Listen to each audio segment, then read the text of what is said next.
Om Namo Bhagavate Vasudevaya. Om Namo Bhagavate Vasudevaya. Om Namo Bhagavate Vasudevaya.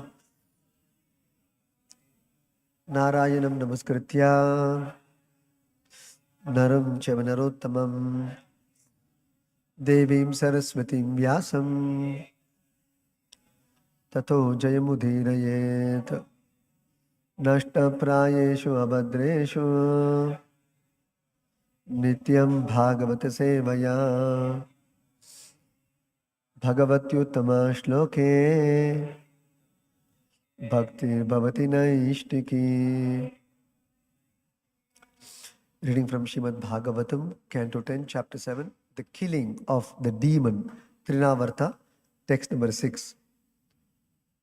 Autani kautsukya mana manasvini samagatan pujayati vrajam kasaha naiva shrunodvai ruditam sutasya sa rudan sthanarthi charanav udakshipat autani kautsukya mana manasvini samagatan pujayati vrajam kasaha naiva shrunodvai ruditam sutasya sa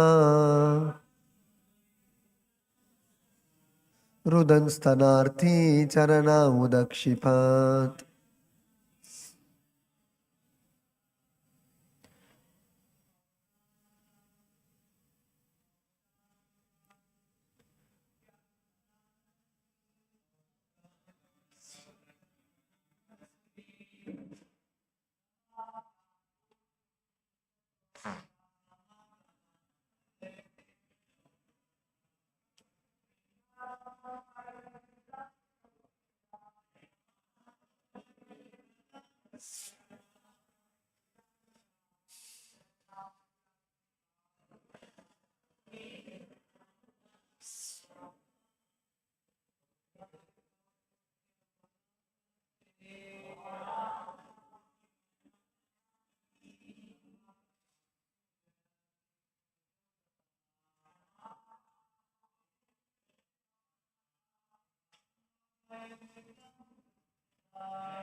Authanika Autsukya Manaha.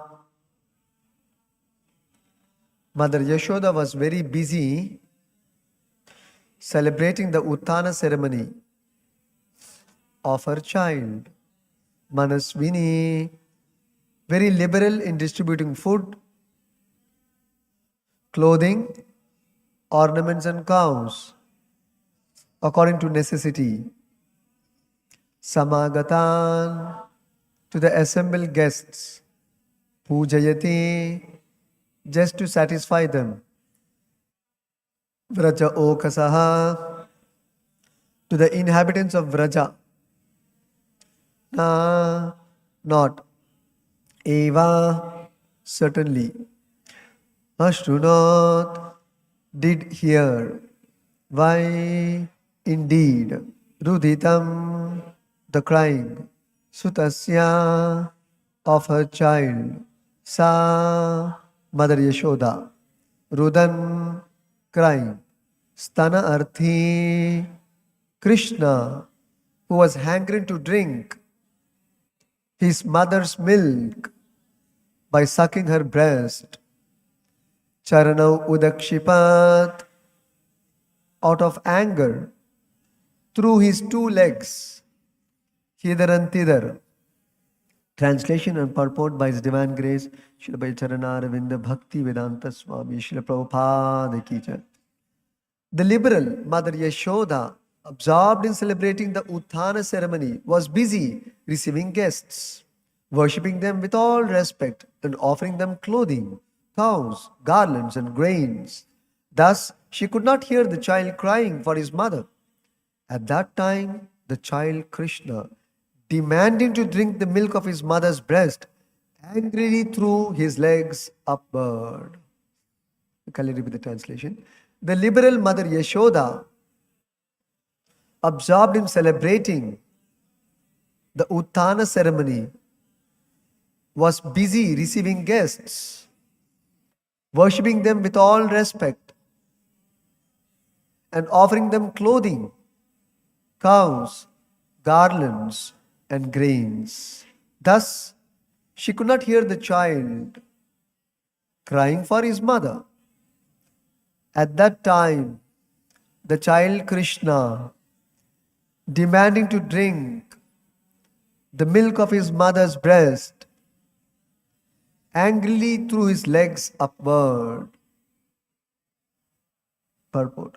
Krishna had been placed underneath a household handcart, but this handcart was actually another form of the Shakatasura, a demon who had come there to kill the child. Now, on the plea of demanding to suck his mother's breast, Krishna took this opportunity to kill the demon. Thus, he kicked Shakatasura just to expose him. Although Krishna's mother was engaged in receiving guests, Lord Krishna wanted to draw her attention by killing the Shakatasura. And therefore he kicked that cart-shaped demon. Such are the pastimes of Krishna. Krishna wanted to draw the attention of his mother. But while doing so, he created a great havoc, not understandable by ordinary persons. These narrations are wonderfully enjoyable, and those who are fortunate are struck with wonder upon hearing of these extraordinary activities of the Lord. Although the less intelligent regard them as mythological because a dull brain cannot understand them, they are real facts.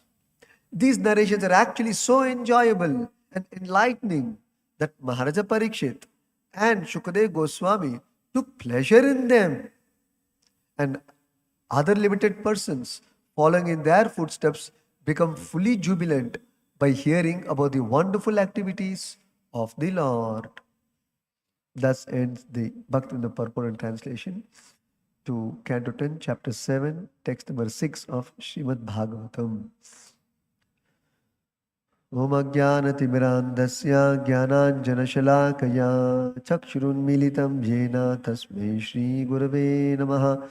Namo Om Vishnu Padaya Krishna Prashtaya Bhutale Srimate Bhakti Vedanta Swami Nitinamine Namaste Saraswate Deve Gauravani Pracharine Nirvisesha Shunyavadi Paschati Deshatarine Jaya Shri Krishna Chaitanya Prabhu Nityananda Shri Advaita Gadadhara Srivasadi Gaura Bhakta Vrinda Hare Krishna Krishna Krishna Hare Hare Hare Rama Rama Rama Hare Hare.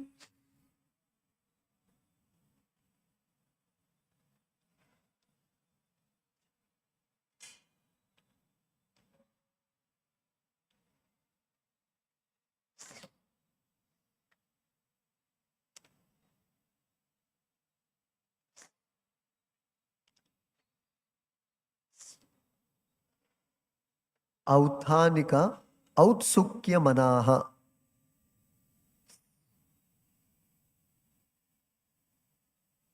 Shukadeva Goswami continued to narrate the pastime of Lord Krishna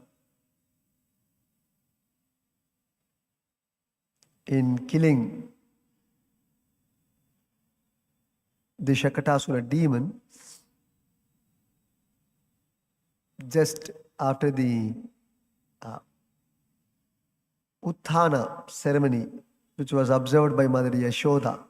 This Utthana ceremony, the ceremony where when the child comes out of the maternity home for the first time,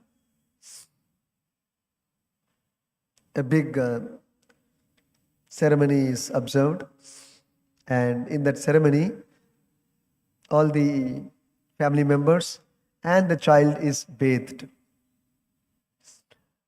So, in order to properly celebrate this function, Mother Yashoda and Nanda Maharaj invited many brahmanas and many guests who were all Vraja-okasaha. Vraja-okasaha. This word is used by Shukadeva Goswami. All from Vrindavan. That means actually all are great devotees. All are pure devotees. The Brahmanas are pure devotees. The non-Brahmanas also pure devotees. Because Vrindavan, there is nobody other than pure devotee.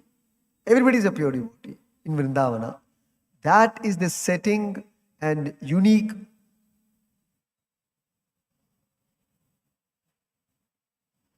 identity of Vrindavana.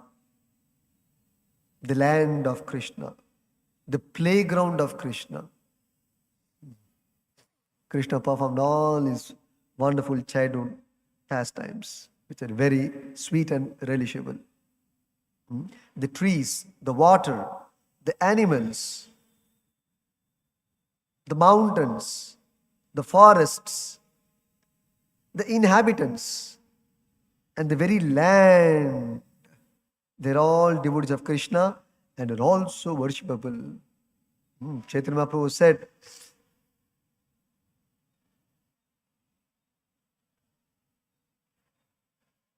that as Krishna is worshipable, even Krishna's land called Vrindavan is also worshipable.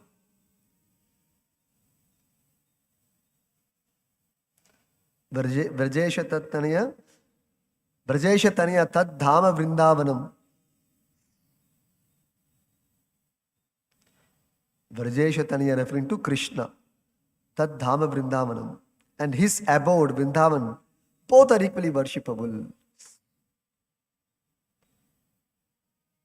So, Mother Yashoda is being addressed here. Prabhupada translates as, see how Prabhupada translates. The liberal Mother Yashoda. Who will translate like this? It's very, very sweet. Prabhupada's Bhagavatam is like nectar straight from Vrindavan.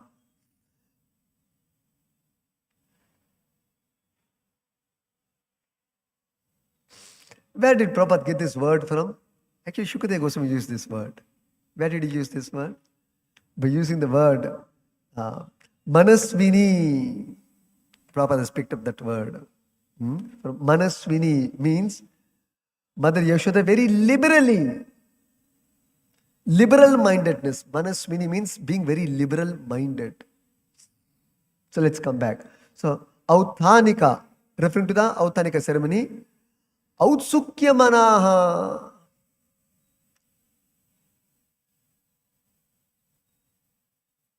Here the word Manaha means being absorbed. The mind being absorbed in Autsukya.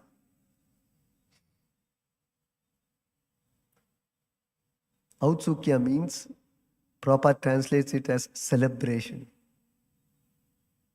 Why? Sukya, Sukha means happiness. Autsukya means fully absorbed in a state of happiness. Autsukya.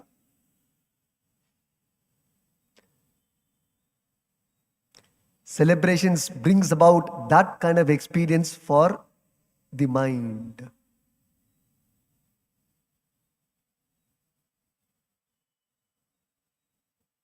So this Utthana ceremony is such a great celebration, and Mother Yashoda became completely absorbed in this ceremony, and she was fully in transcendental bliss. So, Autsukya Manaha. Mother Yashoda was very busy celebrating the Utthana ceremony of her child.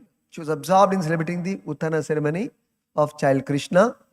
And Manaswini, being naturally very liberal-minded, as much as Nanda also. Nanda Maharaj and Yashoda both were very, very liberal. Liberal in what? Samagatan pujayati vrajaukasaha. Samagatan pujayati.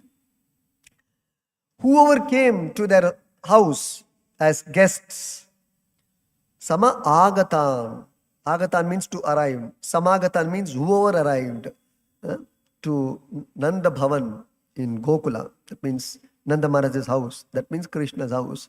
Samagatan pujayati. Who all came? Brajaukasaha. The Brahmanas and many guests were invited. And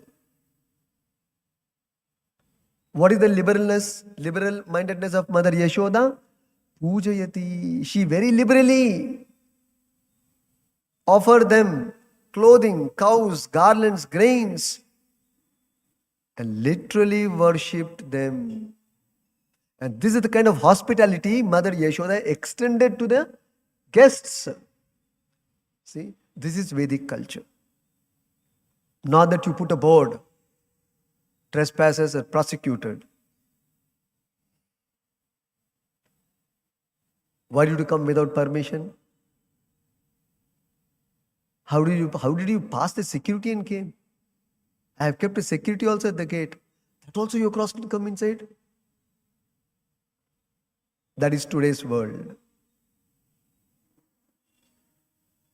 Anyway, when somebody comes to the home, as per the Vedic understanding, he becomes a guest. That's all. And you have to take care of him. Give good hospitality. He should feel very warm, not cold. For that the host must be warm, not cold. Then the guest also will feel the warmthness, not coldness. But the guest, if the host is with the attitude, why you came without informing?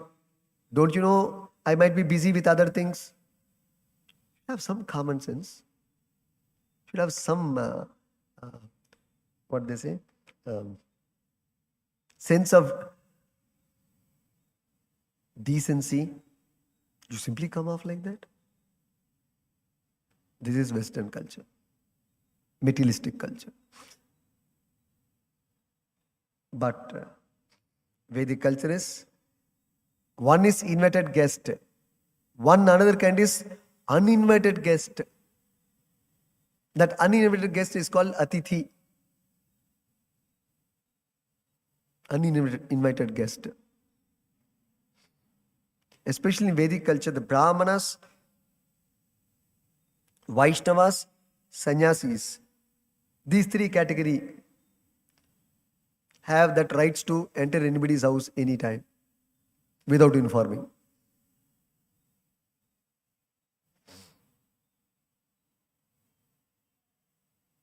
Because they are very pure, supposed to be pure at heart and carrying Krishna, and their very presence is very beneficial for the grahastha, for any host.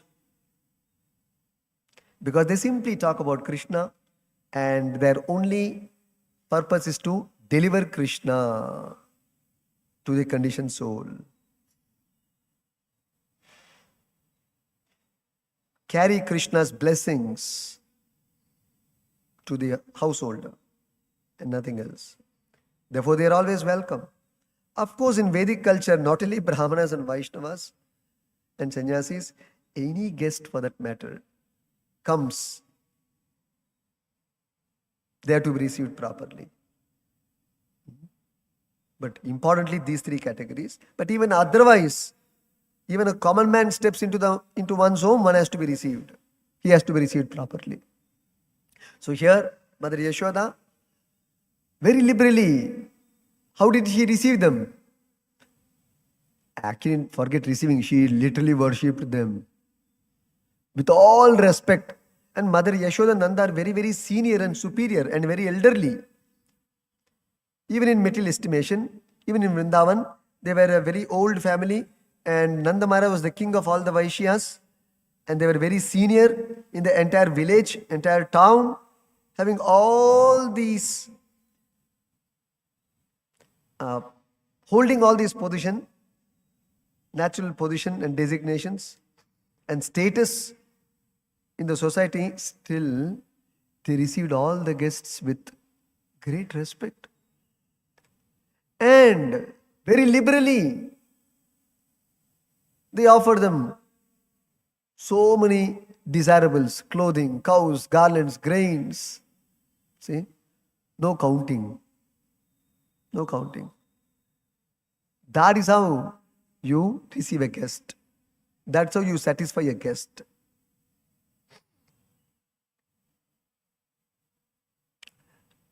So because of being busy with attending to the guests, what happened? Na eva ashtunot vai ruditam sutasya sa. Something happened. Because she was busy receiving the guests, na eva shrunot. She could not hear ruditam sutasya sa. Hear the ruditam, crying of sutasya sa, of her own child Krishna. What happened because of that? Rudan stana arthi charanav udakshipat. As a result of neglect of Mother Yashoda, what happened? It was not neglect. She could not hear because she was busy attending to the invited guests. So Rudan stana arthi, but child Krishna, stana arthi, he got up. Actually, he was sleeping. We saw in the last verse. But after some time, the child got up. Krishna got up. And stana arthi, he wanted to drink the milk from his mother's breast. And therefore, Rudan, he started crying. When the child cries, that means it's an indication that he wants his mother's milk. So Rudan stana arthi, demanding to drink the milk of his mother's breast, and mother not being available, he became angry. Udakshipat. He became angry. And in his anger, charana, he threw his legs upward. Charana udakshipat.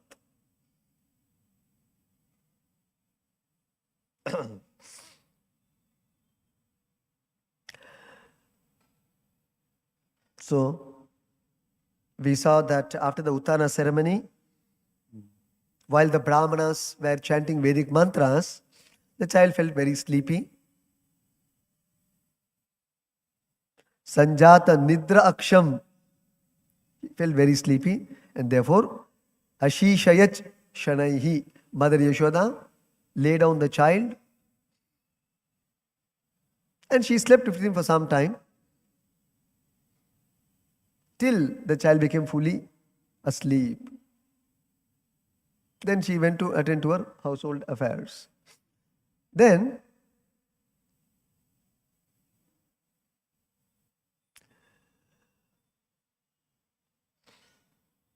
after the Uttana ceremony, she was busy receiving the guests, and she could not hear the child crying, and he became upset. And this is post the Uttana ceremony, this pastime. He angrily threw up his legs upwards, not able to get the milk from Mother Yashoda. So this is the beginning of the Shakatasura story. The next verse onwards, we will see the detail. So Lord Krishna was placed underneath a household hand cart.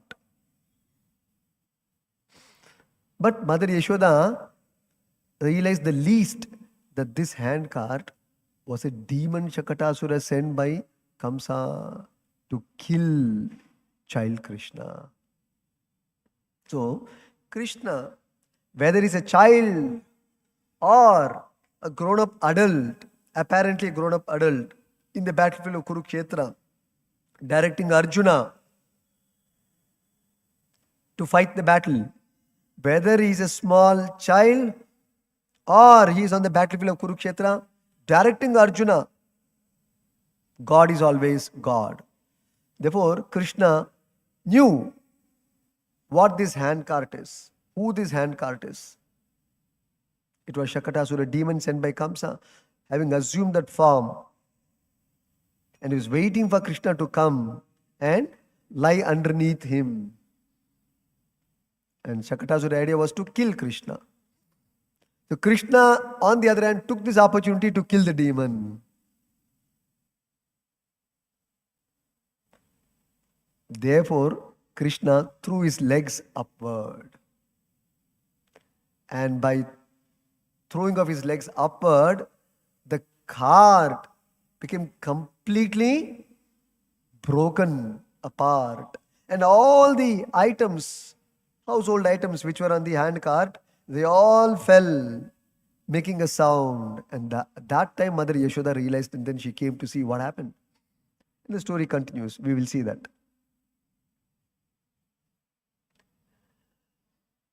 So it is very, very nicely described in the upcoming verses how Krishna's lotus feet is so soft, so small. He was a small child. And yet, he could kick the hand cart. Generally, hand cart, it's made of wooden hand cart. It's quite strong. A small baby kicking became completely broken. And all the articles fell hither and thither. How can that happen? So much force he should have exerted. But seems like Krishna didn't exert much force. Yet he exerted force. So, because the fact is, by throwing up of his legs, and when his soft lotus feet, which is worshipped by Brahma and Lakshmi, when it touched the handcart, it broke. And all the articles fell apart. So, this story we will discuss in detail because Shukadeva Goswami will go on to describe in detail. So, one important point Prabhupada brings out is these narrations are wonderfully enjoyable, and those who are fortunate are struck with wonder upon hearing these extraordinary activities of the Lord. But the less intelligent persons will dismiss it as something mythological. This is their misfortune. They don't have the fortune to hear such extraordinary pastimes of Krishna performed in this very earth, our own planet, and our own Varsha, Bharata Varsha. That too, particularly our own country, our own continent, India.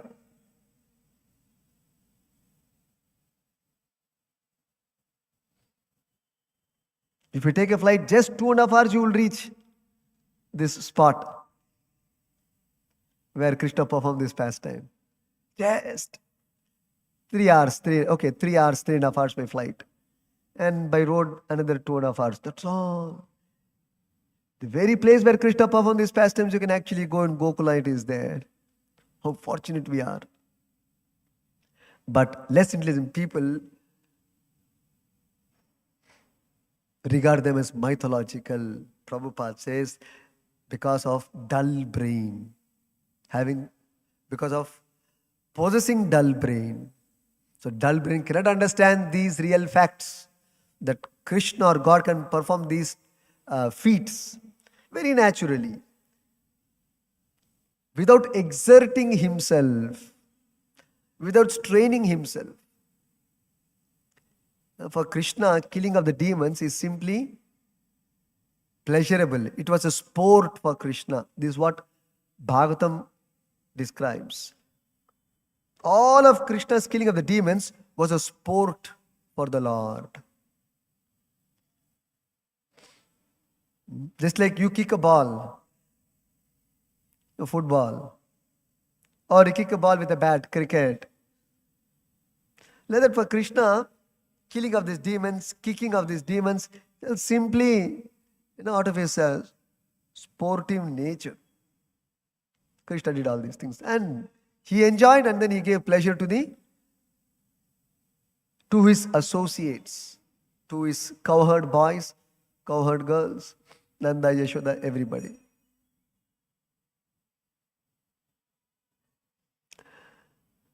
So Prabhupada says these narrations are so actually enjoyable and even enlightening that great persons like Maharaja Parikshit and Shukadeva Goswami are sitting and discussing. Now this is an important point. And they took pleasure in them. If it is mythology, why will the emperor of the world sit for a discussion of mythology? King of all kings, all the 7 continents were under his leadership and ruling and control. Maharaja Parikshit. But he gave up all that control and status to hear some mythology? Certainly not. And Shukadeva Goswami, the greatest spiritual master of his times, so much so that a world emperor is going and sitting at his feet, wanting to hear from him describe about Krishna and Krishna's pastimes. Why will you go to an ordinary person? Unless he is greatly enlightened and a fully Krishna realized soul. So where to consider that?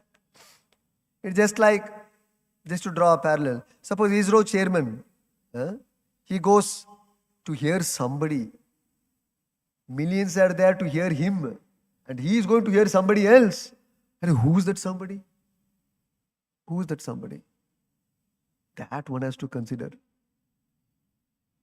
And he's not going to go to a person who is going to describe some cock and bull story. He is a scientist. He is space scientist. Top scientist. So like that, Maharaja Parikshit and Shukadeva Goswami, when they are taking pleasure in hearing Krishna's pastimes, how it can be mythological? One should use even common sense. Further, Prabhupada goes on to say, and even other limited persons following in the footsteps of Shukadeva Goswami and Maharaja Parikshit, they also become fully jubilant by hearing about the wonderful activities of the Lord. And time and again, these narrations are repeated and heard and relished. Never becomes boring. It is ever fresh. This is also described in Bhagavatam. Krishna's pastimes are ever fresh. And the more you hear, more you will relish. There will be freshness in your hearing. Because as you hear about Krishna, your consciousness becomes purified. And the soul's original nature little by little awakens. And in the quality of spirit or anything spiritual is that it is always fresh, ever fresh. So quality of anything spiritual nature is like that. But in contrast, material nature becomes very soon boring, hackneyed, old, stale, will lose its essence. Anything in this world will lose its essence very soon. A flower, Narada Muni gives the example. The 7th canto it was discussed. What is the nature of anything material? And one should consider this. Consider this means one should think about it. Suppose a flower blooms in the early morning at the time of sunrise and it's very fragrant, looks very attractive. It appeals to the minds of people, to the eyes of people. That's why we want to pluck a flower. Because of its appearance and because of its fragrance. It's very attractive. But as time passes, moves towards setting of the sun, you can see that same flower will shrivel. Its fragrance will come down as time passes. So much so, after a few hours, it will become stale and stinking. And its appearance also becomes no more beautiful. Very ugly. You know how if it shrivels, how it becomes. Another example is given of the fruit. A fruit when you pluck from the garden, it's very fresh and very tasty, very sweet to eat. But as time passes, you can see how it becomes spoiled, loses its taste, its essence. So anything material is like that. Similarly, any material subject matter also is like that. But Srimad Bhagavatam and Vedic literatures and the personalities which are chosen, especially in Srimad Bhagavatam, they are all transcendental personalities, spiritual personalities. Therefore, their history, their narrations are ever purifying. It never loses its purifying potency, even though being heard unlimited times, being narrated unlimited times. It's the purifying potency of these leelas never diminished, nor the interest of the hearer who is properly situated in Krishna consciousness ever reduce. So the interest of the hearer never reduces. So how do you know you are hearing Bhagavatam nicely and correctly? If you don't lose interest in hearing Bhagavatam for the entire life, never. You know that means you are hearing Bhagavatam in the correct way, in the right way. How do you know you are chanting you're hearing Hare Krishna correctly, nicely? When your hearing never becomes boring. Never becomes, oh, enough of this. No, that means some problem is there with this person. Some gadbad in his chanting. Some gadbad in his hearing. Some problem is there in his hearing. If you become enough of this reading, wow, ತಲೆ ತುಂಬ ತುಂಬ್ಕೊಂಡ್ಬಿಟ್ಟಿದೆ, ಇನ್ನೂ ಜಾಸ್ತಿ ಓದಕ್ಕಾಗೋದಿಲ್ಲ, I cannot read anymore, my head has become heavy. Something problem with his head. Here we see Shukadeva Goswami is stopping and Parikshit is prompting, no, please continue. That's why you see this entire 10th canto, how it all began. Actually, Shukadeva Goswami finished Bhagavatam in 9 cantos. It's the last chapter you can see of the 9th canto. Shukadeva Goswami, actually 9th canto describes Rama's pastimes. And after that he describes Krishna Leela. And one line. He describes all of Krishna's pastimes. Parikshit is thinking, what is this? You are going with a race. Savdhan, Guru Maharaj, sorry to say. These are so relishable, you cannot finish up so quick. No, you have to elaborate. See the demand of the disciple of the spiritual master. What kind of demand a disciple can have from a spiritual master? This kind of demand is relishable by the spiritual master. This is discussed even in the 2nd canto of Bhagavatam, the very first chapter, the very first opening verse. Shukadeva Goswami says, my dear Parikshit, your very questioning is very beneficial, very sweet, very wonderful. Imagine the question is wonderful, sweet, beneficial. What will be the answer? Super sweet, super relishable, super wonderful, right? And who is describing the greatest of transcendentalists? That is described in the 1st canto of Bhagavatam by Vyasadeva and by Suta Muni. The greatest of transcendentalists is Shukadeva Goswami. And the greatest of emperors the earth has seen is Parikshit. See the deadly combination. See, all these things you have to observe. Huh? Very important. So, and here Shukadeva Goswami narrating how nicely and how it came in mythological. So, greatest transcendentalist, greatest spiritual master. He is not speaking Amar Chitra Katha here. Or some false stories or anecdotes. Factual description. So even liberated souls take pleasure.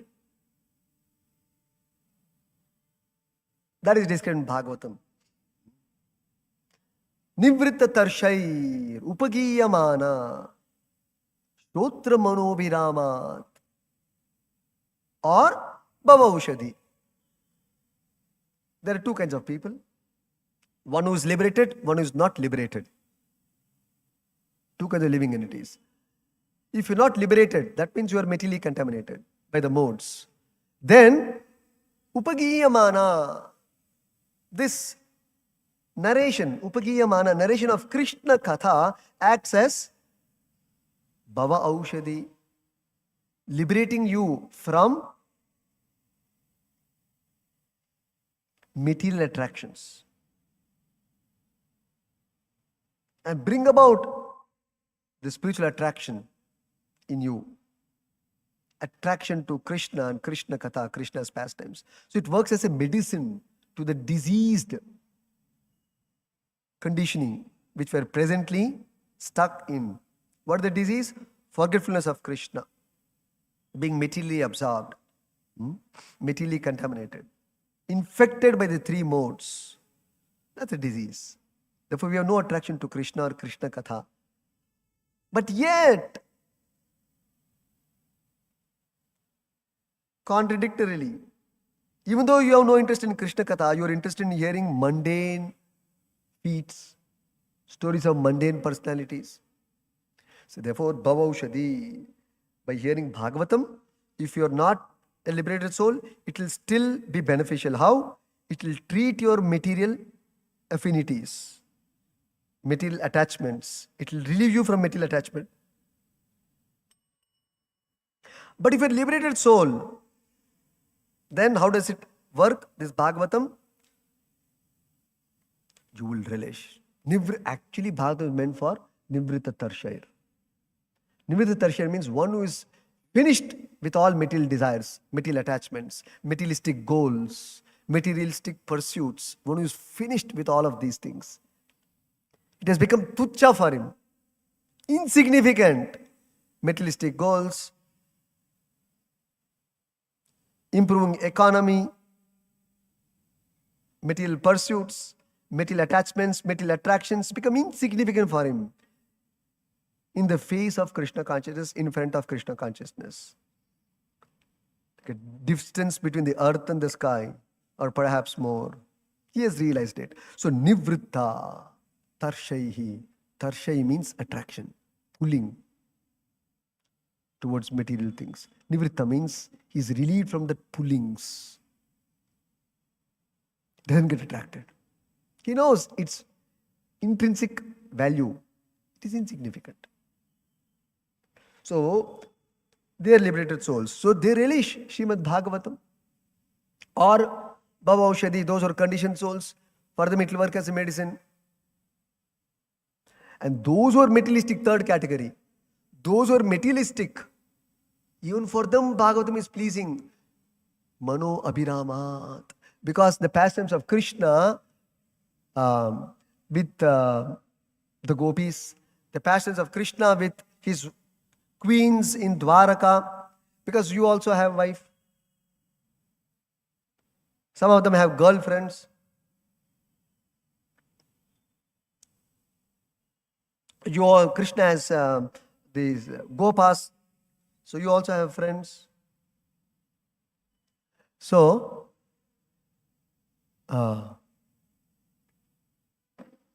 there's a kind of parallel which the conditioned soul relates with. Oh, because it is similar to, our experience, having wife, etc., etc., etc. So these pastimes are very pleasing to the minds of even materialistic people. So even they will relish Bhagavatam. So all categories of people relish Srimad Bhagavatam is what actually Parikshit Maharaj says. This is the verse quoted by Parikshit Maharaj. Nivrita Tarshay Rupagiyamana Bhavaushadi Shrotra Manobhiramat Ka Uttama Shloka Gunanuvadat. So all categories of people, this Srimad Bhagavatam will appeal to them. So one should hear this Bhagavatam, but from a devotee of Krishna, not from a non-devotee or not from a professional reciter. It will not have the desired effect then. What is the desired effect? If you have to relish and become joyful and jubilant by hearing Bhagavatam or reading Bhagavatam, only a devotee must narrate. If a professional narrates, this effect will not be experienced. This is discussed in Chaitanya Charitamrita at length. Bhagavatam also talks about this.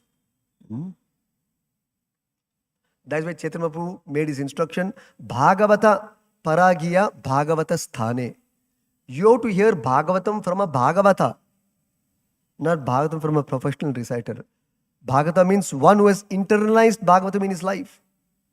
He has become the book Bhagavatam and this person, both are same. Whomever you meet, it is all the same effect. From such Bhagavatas, we should hear Bhagavatam. That is why in Chaitanya Mahaprabhu's Sampradaya, particularly, we stress a lot, one should hear Krishna Katha only from Bhagavatas, or English translation, pure devotees of Krishna. Nothing less and no compromise in this. Otherwise, the desired effect will not take place. What is that? You being able to relish Srimad Bhagavatam, or you becoming a devotee of Krishna, it will not happen. That's why you see so many people hear Bhagavad Gita, still they don't become devotees. You wonder. So much Gita part is going on, and still they are not becoming devotees of Krishna. Why? Have you ever thought about that? Are you reading Bhagavad Gita, still they have no value for Krishna. Still they don't become worshippers of Krishna, and still they don't understand who is Krishna even after hearing the whole Gita. Such a surprising thing, right?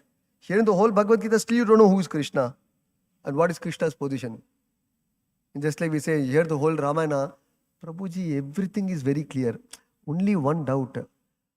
What is Sita to Rama? Everything else is clear, Prabhuji. What did you hear, Ramayana? It's a Hayo Rama, we will say, isn't it? So, Ayo Rama. That's in Kannada, I think. Anyway. Ayo Rama. What did you hear, Ramayana? Ilalla, Prabhuji. No, please don't mistake.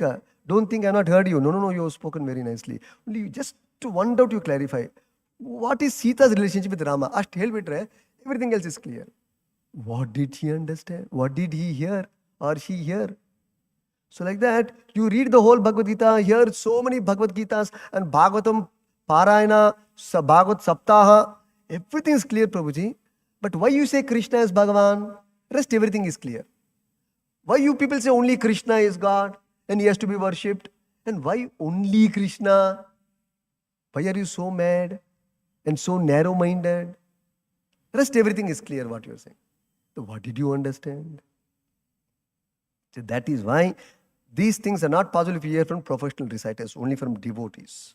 Then you become devotee. And we have seen that Prabhupada took trouble, the Bhagavata, the book Bhagavata in person. How many devotees he made around the world? Actual, factual devotees of Krishna. To the standard of Bhagavatam. Like that you have to make, then it's not possible. Unless you hear from a pure devotee. Similarly, literature is written by pure devotee. Only from them you have to read. Literature is written by pure devotees, nothing less. We'll talk about this point sometime later. Stop it. Granthrat Srimad Bhagavatam ki jai. Prabhupada ki jai.